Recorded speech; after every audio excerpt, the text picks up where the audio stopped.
Hey foodies, welcome to liveloveloverecipes.com.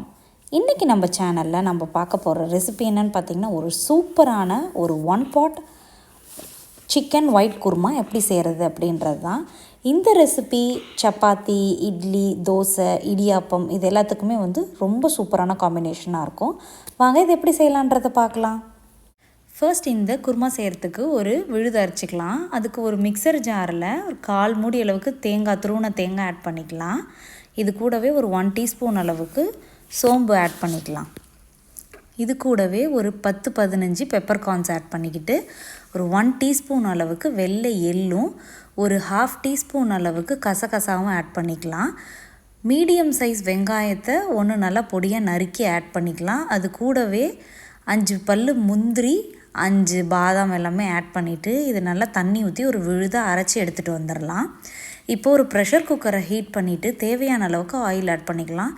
இந்த recipe செய்கிறதுக்கு ஒரு 2 to 3 டேபிள் ஸ்பூன் அளவுக்கு எண்ணெய் தேவைப்படும். அதை ஆட் பண்ணிவிட்டு அது நல்லா சூடானதுக்கு அப்புறமா பிரியாணி மசாலா எல்லாமே ஆட் பண்ணிக்க போகிறோம். பட்டை, லவங்கம், ஏலக்காய், கிராம்பு, கல்பாசி, நட்சத்திர சோம்பு இதெல்லாமே ஆட் பண்ணிக்கிட்டு கூடவே கொஞ்சமாக சோம்பு, கொஞ்சமாக சீரகமும் ஆட் பண்ணிக்கிறோம். ஒரு 1/4 டீஸ்பூன் அளவுக்கு.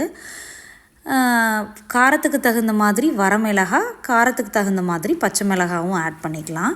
கூடவே நல்லா ஒரு 5 பல் அளவுக்கு பூண்டையும் நல்லா பொடியாக நறுக்கி ஆட் பண்ணிக்கலாம். ஒரு விரல் சைஸ் இஞ்சியும் நல்லா பொடியாக சாப் பண்ணி அதையும் ஆட் பண்ணிக்கலாம். ஒரு பெரிய சைஸ் வெங்காயத்தை நல்லா பொடியாக நறுக்கி ஆட் பண்ணிவிட்டு கூடவே ஒரு 1/2 டீஸ்பூன் அளவுக்கு ஜிஞ்சர் கார்லிக் பேஸ்ட்டையும் ஆட் பண்ணிவிட்டு நல்லா சாட்டே பண்ணிக்கலாம்.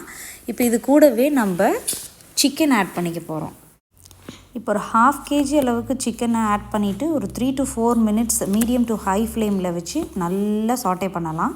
இப்போ இதுக்கான மசாலா பவுடர்ஸ்லாம் ஆட் பண்ணுற டைம் வந்துடுச்சு.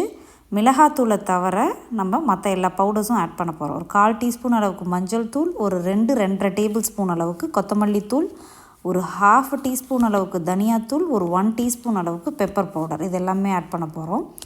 கரம் மசாலா பவுடர்லாம் நம்ம இதில் ஆட் பண்ண தேவையில்லை. என்கிட்ட கரம் மசாலா ஐட்டம்ஸ் எல்லாம் ஹோலாக ஆட் பண்ணதுனால கரம் மசாலா பவுடர் ஸ்கிப் பண்ணிடலாம்.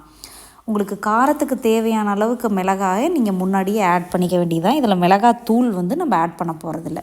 இப்போ நம்ம அரைச்சி வச்சுருக்கிற விழுதை ஆட் பண்ணிக்கலாம். நம்ம விழுதில் முந்திரி, பாதாம் இதெல்லாம் ஆட் பண்ணியிருக்கிறதுனால நல்லா திக்காகி வரும் கிரேவி. அதனால் தேவையான அளவுக்கு நல்லா தண்ணி ஊற்றிட்டு நல்லா கலந்து விட்டுடலாம்.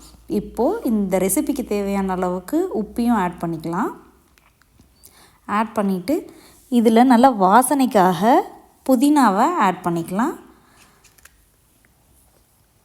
இப்போ பார்த்திங்கன்னா கொஞ்சமாக புதினா ஆட் பண்ணிவிட்டு கொத்தமல்லி வேணும்னாலும் ஆட் பண்ணிவிட்டு இதை மூடி வச்சு நல்லா ஒரு 2 to 3 விசில்ஸுக்கு ப்ரெஷர் குக் பண்ணோம் அப்படின்னா நம்மளோட கிரேவி சூப்பராக ரெடி ஆகிடும். நல்ல கமன் வாசனை வர அளவுக்கு ரெடி ஆகிடும். ஃபஸ்ட்டு பார்க்கும்போது ஓப்பன் பண்ணோடனே கிரேவி பார்த்திங்கன்னா தண்ணியாக இருக்கிற மாதிரி தான் இருக்கும். ஒரு 1/2 hour to 1 hour பார்த்திங்கன்னா நல்லா திக்காகி வந்துடும். ஸோ இது நீங்கள் பரோட்டா, தோசை, இட்லி, இடியாப்பம், ஆப்பம் எல்லாத்துக்குமே சூப்பராக தொட்டு சாப்பிட்லாம். ஸோ இந்த ரெசிபி நீங்களும் ட்ரை பண்ணி பார்த்துட்டு எப்படி வந்ததுன்றதை கமெண்ட்ஸில் சொல்லுங்கள். இந்த ரெசிபி உங்களுக்கு பிடிச்சிருந்ததுன்னா மறக்காமல் நம்ம சேனலை சப்ஸ்கிரைப் பண்ணுங்கள். தேங்க்ஸ் ஃபார் வாட்சிங்.